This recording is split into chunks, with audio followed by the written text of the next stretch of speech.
হোটেলের মোরগ পোলাও খেতে কিন্তু খুবই ভালো লাগে। আর যারা বাসায় হোটেলের স্টাইলে মোরগ পোলাওটা রান্না করতে চান খুবই টেস্টিভাবে, আজকের রেসিপিটা তাদের জন্য।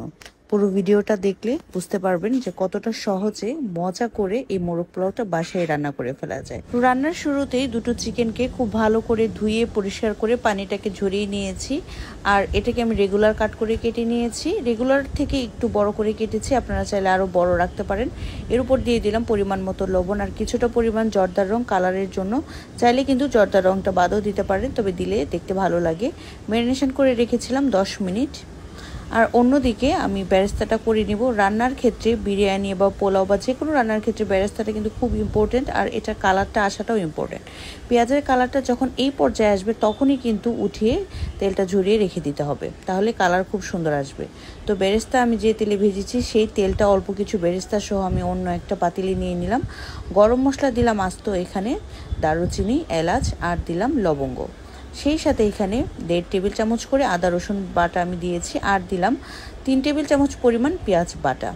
5-6টা আস্ত কাঁচামরিচ দিয়ে মশলাগুলোকে একটু ভেজে নেব। এবার ম্যারিনেশন করে রাখা চিকেনটাকে এই মশলার সাথে মিশিয়ে নিয়ে আরও 3-4 মিনিট সময় ভাজবো। এবার প্রায় হাফ কাপ পরিমাণ টক দই পানি দিয়ে ফেটিয়ে নিয়েছি, আর এই টক দইটা দিয়ে দিব চিকেনের মধ্যে, দিয়ে আরও কিছুটা সময় রান্না করব। আর অন্য একটা দিকে আমি এই মোরগ পোলাও একটা স্পেশাল মশলা তৈরি করে নিব। এখানে 1 টেবিল চামচ পরিমাণ দিয়ে দিলাম শাহি জিরা, ছোট একটা আস্ত জয়ফল, 3-4 টুকরো জয়ত্রী, আর দিলাম সাদা গোলমরিচের গুঁড়া। মশলাগুলোকে শুকনো গুঁড়া করে নিব। এবার চিকেন রান্নাটার মধ্যে 1.5 টেবিল চামচ ধনিয়ার গুঁড়া আর 1.5 টেবিল চামচ দিয়ে দিলাম মোরগ পোলাওয়ের জন্য যে মশলাটা আমি বানিয়েছি সেটা। কিছুটা পরিমাণ মশলা রান্নার শেষের দিকে আমি ব্যবহার করব। এবার এখানে বাদাম বাটা দিয়ে দিলাম প্রায় 1 টেবিল চামচ পরিমাণ। এখানে কিন্তু আমি কাঠবাদাম বাটাটা ব্যবহার করেছি। আর যে বেরেস্তাটা করে রেখেছিলাম সেটা থেকে হাফ কাপ পরিমাণ বেরেস্তা এখানে দিয়েছি। সেই সাথে দিব পরিমাণ মতো লবণ। শুরুতে চিকেনের সাথে কিন্তু লবণ মিশিয়ে নিয়েছিলাম, তাই এবার লবণের পরিমাণটা বুঝে দিতে হবে। এবার ঢাকা দিয়ে রান্না করেছি 10 মিনিট সময়। মোরগ পোলাওয়ের জন্য যে মশলাটা ইউজ করেছি এটার জন্য একদমই দোকান থেকে কেনা মোরগ পোলাওয়ের যে স্মেলটা আসে সেটা পাওয়া যাচ্ছে। এবার 1 টেবিল চামচ পরিমাণ আমি দিয়ে দিলাম এখানে গুঁড়া দুধ, চাইলে কিন্তু এই পর্যায়ে এসে মাওয়াও ব্যবহার করা যাবে। ঢাকা দিয়ে রান্না করব আরও 5 থেকে 7 মিনিট সময়। এবার চিকেনটাকে পুরোপুরি সিদ্ধ করার জন্য এখানে আমি 1 কাপ পরিমাণ গরম পানি দিয়েছি। সেই সাথে দিলাম আরও 3-4টা আস্ত কাঁচামরিচ, আর যে মশলাটা আমি একটু রেখেছিলাম সেটা এবার দিয়ে দিলাম। 3টা আলু বোকারা দিয়ে দিলাম। পোলাও রান্নার ক্ষেত্রে আমি আলু বোকারা ইউজ করব। এবার ঢাকা দিয়ে রান্না করব যতক্ষণ না পর্যন্ত তেলটা পুরোপুরি ছেড়ে দেয়। চিকেনটা খুব ভালোভাবে সেদ্ধ হয়ে গিয়েছে, আমার চিকেন রান্নাটা হয়ে গিয়েছে। নামানোর পর এখানে আমি উপরে দিয়ে দিচ্ছি একদমই খাঁটি ঘি, প্রায় 1 টেবিল চামচ পরিমাণ।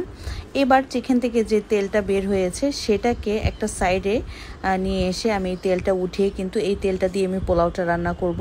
তো তেলটা উঠিয়ে আমি একটা বড় পাতিলে দিয়ে দিলাম, আর এই তেল দিয়েই কিন্তু আমি পোলাওটা রান্না করব। আরও কিছুটা গরম মশলা দিয়ে দিলাম, তেজপাতা, এলাচ, দারুচিনি, লবঙ্গ, আর দিলাম পেঁয়াজ কুচি। এবার একটু ভেজে নিয়ে এর মধ্যে আগে থেকে ধুয়ে পরিষ্কার করে রাখা 3 কাপ পরিমাণ চাল পানি ঝরিয়ে রেখেছিলাম সেটা দিয়ে এখানে হাফ চা চামচ করে আদা বাটা, রসুন বাটা, আর দিলাম 1 টেবিল চামচ পরিমাণ বাদাম বাটা দিয়ে যতক্ষণ না পর্যন্ত চালের কালারটা চেঞ্জ হবে ততক্ষণ পর্যন্ত ভেজে নিব। খুব ভালো করে চালটা ভেজে নিতে হবে, তাহলে পোলাওটা ঝরঝরে হবে। তো 3 কাপ চালের জন্য আমি এখানে 5 কাপ পরিমাণ পানি আর 1 কাপ পরিমাণ দুধ ব্যবহার করছি। আমি গুঁড়া দুধটাকেই পানি দিয়ে গুলিয়ে নিয়েছি। এবার পোলাওয়ের জন্য এখানে পরিমাণ মতো দিয়ে দিলাম লবণ, আর দিলাম 5-6টা আস্ত কাঁচামরিচ। বিরিয়ানি রান্নার ক্ষেত্রে কাঁচামরিচটা বেশি ব্যবহার করলে ফ্লেভারটা খুবই ভালো আসে। তো ঢাকা দিয়ে রান্নাটা করেছি পোলাও রান্নাটা হওয়া পর্যন্ত। খুব ভালোভাবে কিন্তু আমার পানিটা শুকিয়ে পোলাওটা ঝরঝরে করে রান্নাটা করে নিয়েছি। আর এর মধ্যে আমি আলু বোকারাও দিয়েছিলাম। তো অর্ধেকটা পরিমাণ পোলাও আমি উঠিয়ে রাখছি। আর চিকেনটা যে রান্না করে রেখেছিলাম সেটা মশলা সহ কিন্তু এবার আমি বাকি অর্ধেকটার উপর খুব ভালোভাবে বিছিয়ে দিচ্ছি। আর এর মধ্যে কিন্তু মশলাটা সহ দিয়ে দিতে হবে। দিয়ে দিব আরও কিছুটা পরিমাণ বেরেস্তা। বিরিয়ানি রান্নায় যত বেশি বেরেস্তা ব্যবহার করা হয় তত খেতে মজা। সেদ্ধ করে রাখা ডিমগুলোকে একটু ফ্রাই করে নিয়েছি আর সেগুলো চিকেনের উপর দিয়ে দিলাম। এবার দিয়ে দিচ্ছি এখানে উঠিয়ে রাখা পোলাও, আরও কিছুটা পেঁয়াজ বেরেস্তা, আর একটু সুন্দর কালারের জন্য এখানে জর্দার রংটা একটু পানির সাথে মিশিয়ে দিয়ে দিচ্ছি। আর এখানে দিয়ে দিব ঘি। ঢাকা দিয়ে চুলায় একদমই হিটটাকে কমিয়ে দিয়ে প্রায় 15 থেকে 20 মিনিট সময় দমে বসিয়ে রাখবো। এবার কিন্তু আমার মোরগ পোলাওটা একেবারেই রেডি। এখানে কিন্তু কেওড়ার জল অথবা গোলাপ জলটা ব্যবহার করা যায়, তাহলে কিন্তু খুব সুন্দর স্মেল আসে। আমার হাতের কাছে ছিল না, তাই এটা আমি দিতে পারিনি।